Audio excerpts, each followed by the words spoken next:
Assalamu alaikum everyone. Aksam Malik here. I hope you all are fine and doing well. Our today's lecture topic is the developmental model of intercultural sensitivity. So without any delay, let's start the lecture. So this framework is given by Bennett, which is also known as Bennett scale. इस framework के अंदर Bennett 6 stages को discuss करता है कि जब भी कोई इंडिविजुअल या कोई ग्रुप या कोई कम्युनिटी किसी दूसरे कल्चर के लोगों को आइडेंटिफाई करते हैं या उन्हें जब पता चलता है कि there is someone who belongs to a different culture, so how they react on that, वो उनका रिएक्शन क्या होता है, वो उन्हें एक्सेप्ट करते हैं या नहीं करते हैं, या उनके जो भी कल्चरल नॉर्म्स हैं उन्हें अडॉप्ट या अडेप्ट करते हैं या नहीं करते हैं। तो बेसिकली बेनेट ने इन चीज़ों के बारे में बात की है। हम ये भी कह सकते हैं कि ये 6 स्टेजेस हैं जिससे एक पर्टिकुलर कम्युनिटी या ग्रुप या इंडिविजुअल जो है वो गुजरता है जब भी वो किसी दूसरे कल्चर को आइडेंटिफाई करते हैं।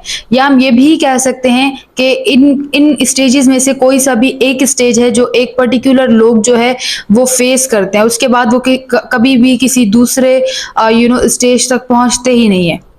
So let's discuss those 6 stages. So the first stage is denial. Basically, in this stage, they don't accept the existence of other cultures and they think that their own culture is the only culture and that's the superior one.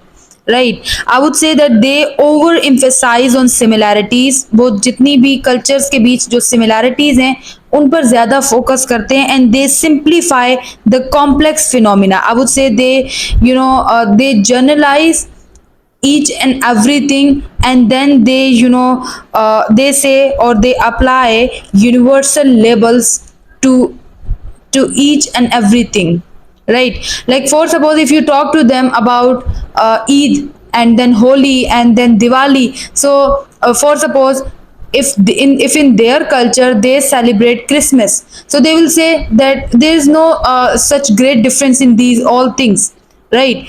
They will say कि सब cultures में या ये सब festivals जो हैं अब उससे ये वो कहेंगे कि ये जो फेस्टिवल्स हैं ये सारे एक जैसे ही होते हैं, राइट? बट जो हम जो फेस्टिवल सेलिब्रेट करते हैं that's the superior one and we should celebrate that particular festival. So this is what happen at this stage. Then examples are there, as like here's written that they can say that there's only one culture and that's mine, everyone's basically the same and I don't see any difference between culture. So these are the things which they believe when they are at denial stage. Now the second one is defense. इस stage के अंदर वो लोग अपने culture को जो है वो डिफेंड करते हैं, राइट? मतलब जैसे हमने डिनाइल में डिस्कस किया था कि डिनाइल में वो किसी दूसरे कल्चर की एग्जिस्टेंस को मानते ही नहीं है, बट डिफेंस के अंदर वो दूसरे कल्चर्स की एग्जिस्टेंस को मानते हैं, बट वो उन कल्चर्स के बारे में डिफरेंट स्टीरियोटाइप्स पर यकीन करते हैं, वो उनके बारे में जो है वो डिफरेंट प्रेजुडिस रखते हैं, क्रिटिसाइज करते हैं उन कल्चर्स को, राइट? वो एक तरीके से डरते हैं दूसरे कल्चर से. उन्हें ये होता है कि वो जो दूसरा कल्चर है वो उनके कल्चर के ऊपर डोमिनेंट ना हो जाए, इसलिए वो अपने कल्चर को डिफेंड करते हैं. As the examples are given that they can say that our way is better, they are backward, and then they can say that yes, other cultures exist but they are not as good as mine. And like I would say that for suppose if you talk to them about food, you discuss them about the food of another culture with those who are in this stage, they will say that yes, I have tried that food but our one is the best. मतलब वो दूसरे culture को मानते हैं, उनकी existence को I would say मानते तो हैं लेकिन वो उन्हें एक्सेप्ट नहीं करते हैं.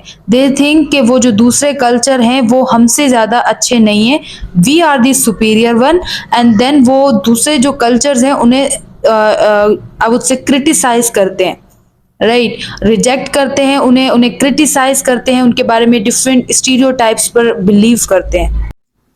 Now the third one is minimisation.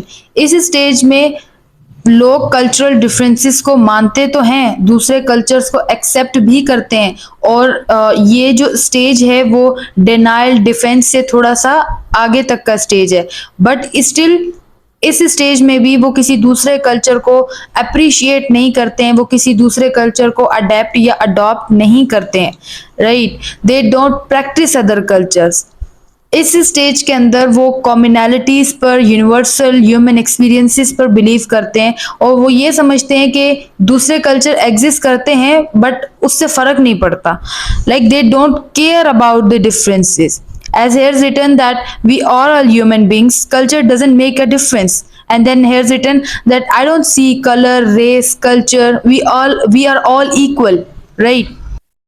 मतलब इस स्टेज के अंदर वो किसी दूसरे कल्चर को, उसकी एग्जिस्टेंस को तो एक्सेप्ट कर रहे हैं, लेकिन वो ऐसा नहीं है कि वो दूसरे कल्चर को अडॉप्ट कर रहे हैं, नहीं। They believe on commonalities, they believe के सब कल्चर जो है वो सिमिलर ही होते हैं, तो कोई इतना खास जो है वो किसी में भी डिफरेंस नहीं होता है, right? As this example clears this concept that I don't see color, race, culture, we are all equal. तो इससे हमें शो होता है कि वो किस तरीके की जो है उनकी जो है वो मेंटालिटी होती है when they are at minimization stage. Now the fourth one is acceptance, which is quite different from the three which we just discussed. At this stage, people start accepting other cultures, they start respecting other cultures, right? इस stage के अंदर जो लोग हैं वो दूसरे cultures को accept करते हैं, उन्हें रिस्पेक्ट देते हैं, उनके कल्चर्स की जो है वैल्यू को समझते हैं, राइट। जैसे कि हम कह सकते हैं कि किसी एक स्कूल में डाइवर्स लैंग्वेज या फिर मल्टीलिंगुअल जो है वो फॉलो किया जाए, so this is the example of acceptance. या किसी कंपनी के अंदर for suppose if they celebrate festival, so they celebrate the festival of diverse culture, तो this is the example of acceptance.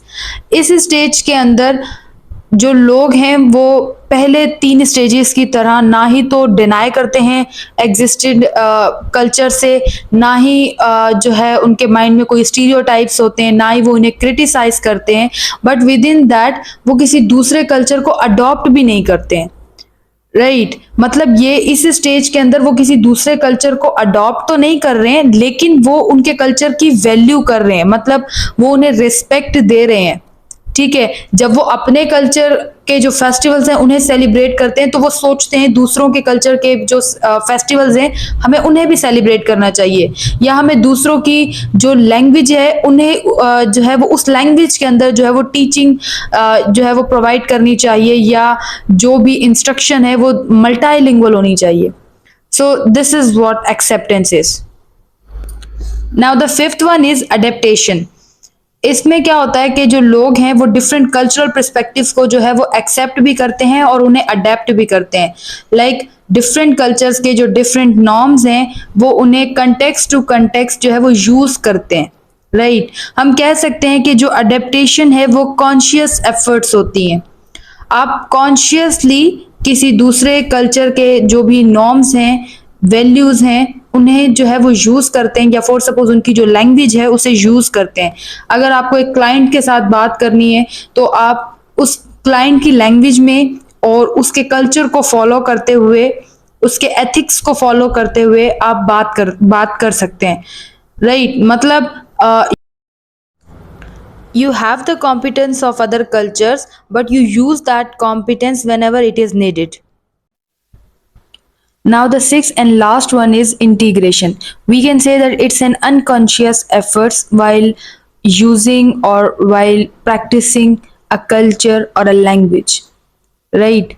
जब हम adaptation की बात कर रहे थे तो हमने कहा था कि adaptation एक conscious effort होती है, मतलब आप consciously इन्वॉल्व होते हैं किसी भी काम में, किसी भी कल्चर में, किसी भी लैंग्वेज को यूज करते हुए आप पहले उसके बारे में सोचते हैं एंड देन आप उस पर जो है वो वर्क करते हैं। लेकिन इंटीग्रेशन में ऐसा होता है कि हमारा जो माइंड है वो इस तरीके से काम करता है कि हमें सोचने की नीड नहीं होती, हम अनकॉन्शियसली ही जो है ना उस कल्चर के जो भी नॉर्म्स हैं उन्हें फॉलो करते हैं, मतलब हम बहुत ज़्यादा जो हैं वो कंफर्टेबल हो जाते हैं। यानी अडेप्टेशन के अंदर हम कुछ भी काम करने से पहले सोचेंगे, बट इंटीग्रेशन के अंदर हम इतने यूज टू हो जाते हैं और हमारा जो पर्सपेक्टिव है वो इतना ज़्यादा होलिस्टिक हो जाता है कि हमें सोचने की नीड नहीं होती है और हम अनकॉन्शियसली ही हम वो काम करने लग जाते हैं, यानी वो जो कल्चर के अंदर जो भी नॉर्म्स, वैल्यूज, कस्टम्स हैं उन्हें फॉलो करने लग जाते हैं। Now you can see this picture. Here's written development of intercultural sensitivity, experience of difference. It means कि जब भी इंटरकल्चरल सेंसिटिविटी किसी के अंदर डेवलप होती है तो वो कुछ स्टेजेस से गुजरते हैं, राइट। जब हम इंटीग्रेशन की बात कर रहे हैं तो इंटीग्रेशन की स्टेज पर जो इंटरकल्चरल सेंसिटिविटी है वो काफ़ी ज़्यादा हद तक, या हम कह सकते हैं कि पूरे तरीके से डेवलप हो चुकी होती है। मतलब उस स्टेज पे जो लोग होते हैं वो कल्चरली, इंटरकल्चरली सेंसिटिव होते हैं। They feel other cultures, right. तो इन स्टेजेस को जो है वो जब डिफाइन किया जाता है तो यहाँ पर दो टर्म्स यूज हुई हैं, ethnocentric stages and ethno relative stages. So now let's discuss these two terms individually. When we talk about ethnocentrism, it means we are talking about our own culture and we assume that our own culture is the superior one and all the other cultures are inferior, right? As he has written that an ethnocentric individual will believe that his culture is better, correct and normal. ethnocentrism के अंदर जो लोग होते हैं, यानी इस stage के जो लोग होते हैं, दे बिलीव कि उनका जो कल्चर है वो सुपीरियर है और बाकी जितने भी जो कल्चर हैं वो इन्फीरियर हैं। मतलब वो खुद को जो है वो सेंटर में रखते हैं, which includes denial, defence and minimization. जो स्टेजेस अभी हमने डिस्कस किए हैं ये सारे स्टेजेस इंक्लूड हैं एथनोसेंट्रिज्म के अंदर, क्योंकि हम देखें जैसे कि डिनाइल है, डिफेंस है, मिनिमाइजेशन है, इन तीनों ही स्टेजेस के अंदर जो लोग हैं वो अपने कल्चर को, अपनी लैंग्वेज को सुपीरियर ही समझते हैं, राइट। मतलब अगर वो लोग दूसरे कल्चर को एक्सेप्ट भी कर लेते हैं उसके बावजूद वो कहते हैं कि ठीक है, मीन्स जो दूसरे कल्चर हैं वो एग्जिस्ट करते हैं बट उसके बावजूद जो हमारा कल्चर है वो ज़्यादा बेहतर है, right. Where is ethno relativism is opposite to ethnocentrism. Ethno relativism के अंदर बिल्कुल अपोजिट बात की जाती है। As he has written that all cultures have equal values, appreciation for cultural diversity, adapts different culture context. It means कि ethno relativism के अंदर जो इंटरकल्चरल सेंसिटिविटी है लोगों में वो डेवलप हो चुकी होती है, ठीक है। Means they respect other cultures, they adopt other cultures और they adapt other cultures, right. तो which includes acceptance, adaptation and integration. These are the three stages which we have just discussed. So this was all about today's lecture. If you still have any question or query, you can ask in comment box.